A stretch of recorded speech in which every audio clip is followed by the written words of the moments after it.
COVID-19 has been a hot topic through 2020 and its deep impact on the world would be felt for a long time to come. Here is a general description of how the coronavirus has impacted the world. The so-called New World Order is now obsolete. It is now COVID World Order or the new normal. This is what the new normal tells us. The two adages, the best helping hand one can find is at the end of his or her arm, and east or west, home is the best, have never been truer than now. Even the bird in hand is better than the two in the bush. Self-reliance is now the key to the survival. Apart from highlighting the importance of pooling the global resources instead of hegemonizing and grabbing, the COVID-19 tells us something that causally relates to us.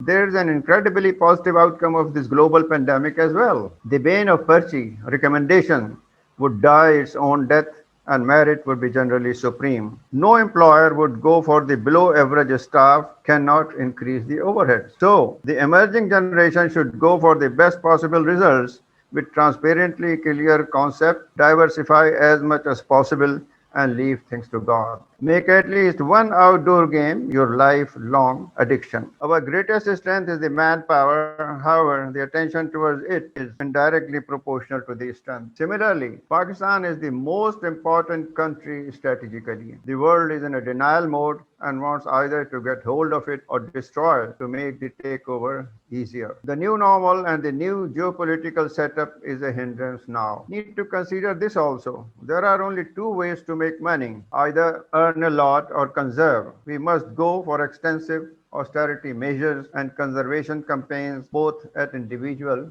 and national levels for sustainable growth rather survival. The time is to look within, not without. Whatever we have to look for that. The FDI is like a mirage, keep trying, but indigenous is what needs more attention. Whatever it may be, like oil you never know, or enormous like copper belt and other minerals and hydro and renewables, or potentially enormous like coal, shale, tight related reservoirs, or maybe the gas hydrates. Gateway at Gwadar would be a lifeline for our survival.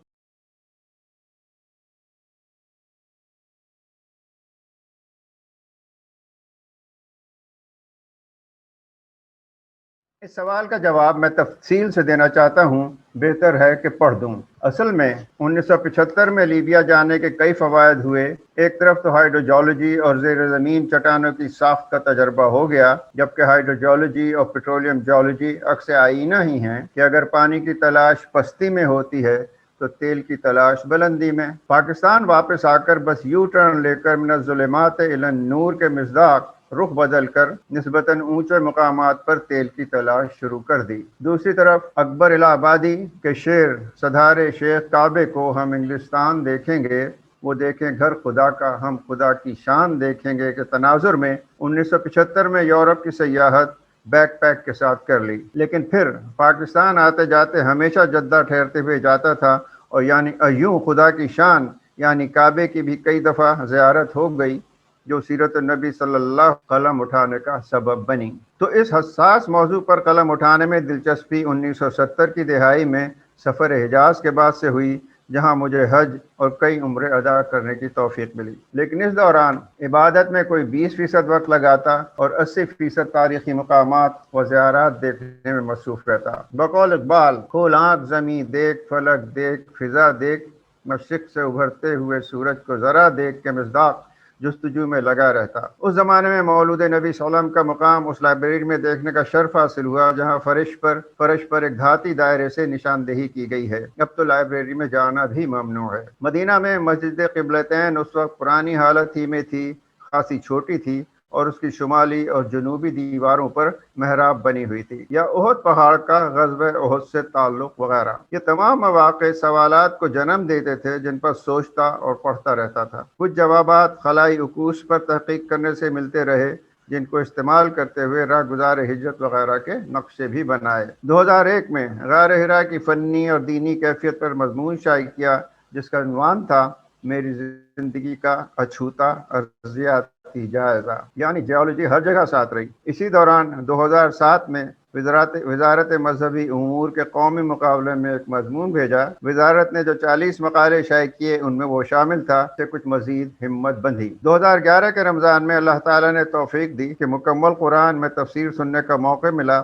تو احساس ہوا کہ قرآن کریم تو خود سیرت طیبہ ہے اور اس کی سب سے بہترین تفسیر بھی۔ نفاذ دین کی جان لیوا ذمہ داری کی ادائیگی میں رسول اللہ صلی اللہ علیہ وسلم کی ہر طرح سے یونانی مدد تو مستقل تھی، مگر براہ راست مدد صرف اس وقت آئی جب آپ کی جان کو خطرہ ہوا یا نفاذ دین میں رکاوٹ آئی۔ باقی سب کچھ اللہ تعالیٰ نے حضور صلی اللہ علیہ وسلم کے طریقہ کار اور ہمت پر چھوڑ دیا۔ اس محیر العقول حقیقت نے مزید شہ دی کہ اپنے انداز اور سمجھ بوجھ کے مطابق سیرت رسول صلی اللہ علیہ وسلم کو پیش کرنے کی جسارت کی جائے جو جد و جہد سے شروع ہو کر جد و جہد پر ختم ہوئی تھی۔ 27 رمضان 2011 سے لیپ ٹاپ پر لکھنا شروع کیا اور پہلا مسودہ 2014 میں مکمل کر لیا۔ لیکن جیسا ہر مصنف کے ساتھ ہوتا ہے کہ کچھ نئے سوالات اور خیالات سامنے آتے ہیں، اور کیونکہ موضوع انتہائی حساس تھا تو مزید تحقیق کا دور چلا۔ اسی دوران 2016 میں اپنی پیٹرولیم جیولوجی کی کتاب بھی شائع کر دی اور ایک بوجھ اتر گیا۔ اس کے بعد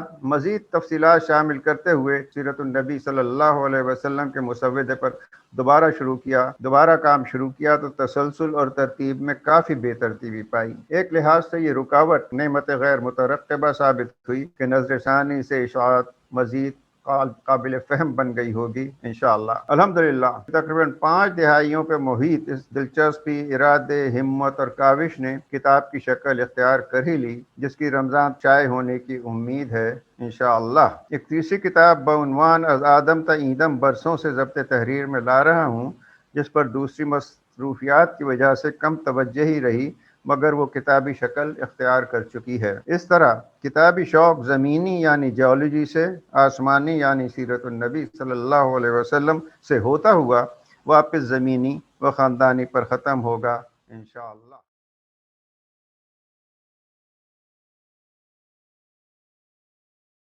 میں نے آپ کو پتا ہمیشہ سے یہی ہے، آج کل زیادہ ہو گئی ہے۔ اب واٹس ایپ پہ میں لوگوں کو یہی لڑکوں کو بتاتا ہوں کہ بھائی کہا جاتا ہے کہ find a job of your liking and you will never have to work. اپنی پسند کا کام ڈھونڈ لیں، آپ کو ساری زندگی کام نہیں کرنا پڑے گا، کیونکہ آپ اپنا کام سمجھ کے کریں گے، پسندیدہ ہابی ہو جائے گی آپ کی۔ میں نے اس میں ایڈ کیا ہے کہ it's very unlikely that someone finds a job of his liking or her liking. It's very difficult. So the best thing, whatever job you find, start liking it. میں نے پاکستان میں سب سے آگے پہلے کام جو کیا پی پی ایل میں، اتنا ڈیٹا تھا، میں نے سارے پاکستان کے ریجنل سیکشن بنائے، پٹوار سے لے کے بدین تک، ایسٹ ویسٹ نارتھ ساؤتھ، ابھی وہاں پڑے ہوں گے۔ That was the first thing میں نے کی، اور پتا نہیں مجھے کس نے بتایا کہ کرو، کوئی گائیڈ نہیں تھا، لیکن مجھے پتا تھا جب تک سب سرفیس کی مجھے جیولوجی سمجھ نہیں آئے گی میں کچھ نہیں بول سکتا۔ That was the first thing I did. جی، ایکسل کرنے کے لیے سیلف موٹیویشن بہت ضروری ہے سر، اور یہ چیز تھی سیلف موٹیویشن۔ تو یہی لوگ نہیں کرتے نا، اب دفتر میں بیٹھے ہیں، نوکری نہیں، ترقی نہیں ہو رہی، باس سے جھگڑا ہے وہ تو ہو گئی، کام نہیں ہے، ڈانٹے پڑ رہی ہیں وہ تو ہوگا۔ تو آپ پریشان نہ ہو، آپ مصروف ہو جائیں۔ میں نے چھٹیاں لے کے پیپر لکھے ہیں، محنت کبھی نقص رائے گاہ نہیں جاتی ہے، تو دیر ہو جائے گی۔ تم اپنی وقت ضائع نہ کرو، ڈائیورسفائی ہونے کی کوشش کرو، صرف جیولوجی نہ پڑھو۔ میں نے مثال دیتا ہوں کہ میں جب پکوڑے لے کے کھاتا ہوں تو پھینکنے سے پہلے کاغذ پکوڑا اس کاغذ کو بھی پڑھتا ہوں۔ پریزنٹیشن اپنی اپڈیٹ کریں، کمپیوٹر میں ایکسپرٹ ہو جائیں کہ جب آپ انڈسٹری میں جائیں تو کم از کم آپ کا بیک گراؤنڈ ہو تو آپ جو فزیکل سافٹ ویئر سمجھ سکیں گے بہت جلدی۔ تو آپ اس کو وقت نہ ضائع کریں، گالیاں کسی کو نہ دیں، معاشرے کو گالیاں نہ دیں، اپنے آپ کو مصروف رکھیں اور ٹرائی کرتے ہیں جاب ادھر ادھر۔ اصل میں ریسرچ تو پاکستان میں نیگلیجیبل ہے، بہت ہے، فیسلٹیز نہیں ہیں۔ صحیح بات ہے، فیسلٹیز نہیں۔ ہاں، پیپر لکھیں، مستقل لکھتے رہیں، کیونکہ جب آپ ایک کام شروع کرتے ہیں، وہ کہتے ہیں نا گھر بنانا بڑا آسان ہے، انہیں کبھی کیسے یار بڑا مشکل، کہتے نہیں، گھر بنانا بڑا آسان ہے، آپ شروع کر دیں۔ ایک دفعہ آپ شروع کر، زمین آپ کے پاس ہے، آپ شروع کر دیں، پھر دیکھیں پتہ نہیں کہاں سے کچھ نہ کچھ انتظامات ہوتے جائیں گے، 2 سال 4 سال 10 سال میں آپ کہیں پہنچ جائیں گے۔ تو اسی طرح آپ کام کرتے رہیں، اب ہائیڈروجیولوجی میں جو جیولوجی ہے اور انجینئرنگ میں سارا کام آ رہا ہے. بالکل. وہ لڑکوں کو یہ کرنا چاہیے کہ وہ موٹیویٹ نہ ہو. یہ حالات آج ہمیشہ سے یہ ہیں, آج کل بھی یہ ہیں. تو آپ اپنے آپ کو جو ابھی بات ہے اسکلز امپروو کریں اپنی, اور leave everything to God. Very good. اب بس یہ ہے کہ بھائی وہ تو ساری باتیں ہو گئی. محنت کریں اور محنت کیے جائیں, نا امید نہ ہو. کنسٹرینٹس کی بات نہ کریں. میں نے سیرت النبی کتاب میں رسول اللہ صلی اللہ علیہ وسلم کتنی مشاکل تھی, کتنے پرابلم تھے, کھانے پینے کو نہیں, رہنے کو نہیں, اور پرابلم پہ تحاشا. آج تک میں نے کسی کتاب میں رسول اللہ کی کسی کتاب میں پڑھا نہیں کہ آپ نے کبھی کسی مشکل کی بات کی ہو یا مشاکل کی. اگر بات کی بھی تو اس کے حل کے ساتھ. بالکل بالکل ایسے ہی سر. بہت never seen it any of the سیرت جتنی میں نے پڑھی ہیں, کبھی نہیں ہوا. اسٹرینتھ از اسکیپزم, یہ فراریت ہے کہ ماں باپ کے سامنے جا کے شور مچا دیا, یہ ہوا یہ ہوا, ماں باپ نے کہا یار بات تو صحیح ہے. That is wrong. بالکل بالکل. There are no constraints. The art is to bypass those constraints. The art is to bypass those constraints. Opportunities are always there. You need to explore them actually. Yes, exactly. All around opportunities are. They are knocking at your door. آپ کی reputation, آپ کے understanding in the industry اس دن سے start ہو جاتی ہے جس دن پہلے دن آپ نے قدم رکھا ہے انڈسٹری میں. Everybody knows what you are. تو keep your standard, your moral values, ہر چیز کو آپ قائم رکھیں, تب آخر میں آپ کو اس کا نتیجہ نظر آتا ہے, خاص طور پہ ریٹائرمنٹ کے بعد. اب میں 5000 سال پہلے کنفیوشس صاحب نے کہا تھا, ایک چائنیز وہ ہیں, only fools take the respect to them self given to the chair. جو پرچی کے زیادہ سے لڑکے یہ کہتے ہیں میری پرچی کوئی نہیں ہے, میرے پاس آتے ہیں, میں نے کہا یار میرے پاس بھی آج تک کوئی پرچی نہیں تھی. I was the last to get a job and not in petroleum industry. نہیں مانتے وہ, یہ کیسے ہو سکتا ہے؟